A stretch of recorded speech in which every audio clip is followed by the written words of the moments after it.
Bonjour, je suis Jade Génin, donc je suis chef chocolatière chez la maison Jacques Génin qui a été fondée par mon papa en 1996. Au départ, on vendait que aux professionnels et depuis 2008, on a ouvert deux boutiques à Paris et on vend au grand public.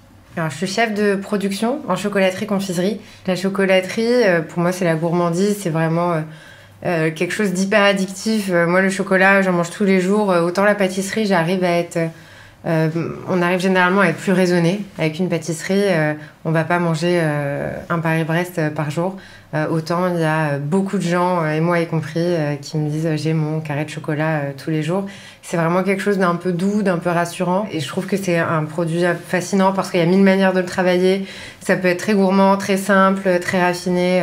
Il y a vraiment mille possibilités et c'est ça que je trouve super dans cette matière. Le chocolat, c'est pas du tout compliqué. C'est vrai que ça peut un peu effrayer les gens parce que je pense que c'est quelque chose aussi qui est moins démocratisé. La cuisine et la pâtisserie ont chacun eu à leur tour une forte exposition médiatique, alors que la chocolaterie, elle n'a pas encore eu cette montée médiatique.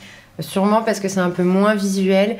Déjà pour une question de volume, le chocolat, souvent c'est quelque chose qui se travaille de manière assez plate. C'est moins dimensionnel que la pâtisserie ou la cuisine. Donc c'est peut-être un petit peu moins visuel. Mais pour autant, c'est pas plus compliqué. Au contraire, moi je trouve qu'il y a c'est quelque chose d'assez rassurant dans le fait de savoir qu'on travaille principalement avec un ingrédient qui est le chocolat. Et du coup, une fois qu'on maîtrise cet ingrédient, c'est assez facile de pouvoir laisser fonctionner son imagination. La chose essentielle dans le chocolat, c'est la température. La température du chocolat, c'est primordial. Il faut savoir tempérer son chocolat. Donc ça, c'est la partie qui est pas difficile, mais en fait qui est un peu plus pénible à réaliser si on n'a pas les outils pour. Quand on est chez soi ou qu'on n'a pas ces machines-là, parce que par exemple, on est un restaurateur et qu'on veut faire un dessert chocolat, on va pas avoir une tempéreuse à chocolat. C'est pas compliqué, mais ça demande un peu de temps ou un peu de pratique. Donc là, pour le parcours Tchak, j'ai choisi 3 recettes qui sont hyper simples à réaliser, mais hyper gourmandes. Ce qui est fondamental pour moi, c'est que la recette, elle parle aux gens. Et pour moi, ça passe par une certaine simplicité quand même. Donc par exemple, dans toutes les recettes que je fais, j'essaye qu'il n'y ait jamais plus de 3 saveurs. Donc sinon, je trouve que le palais se perd au-dessus de 3 saveurs.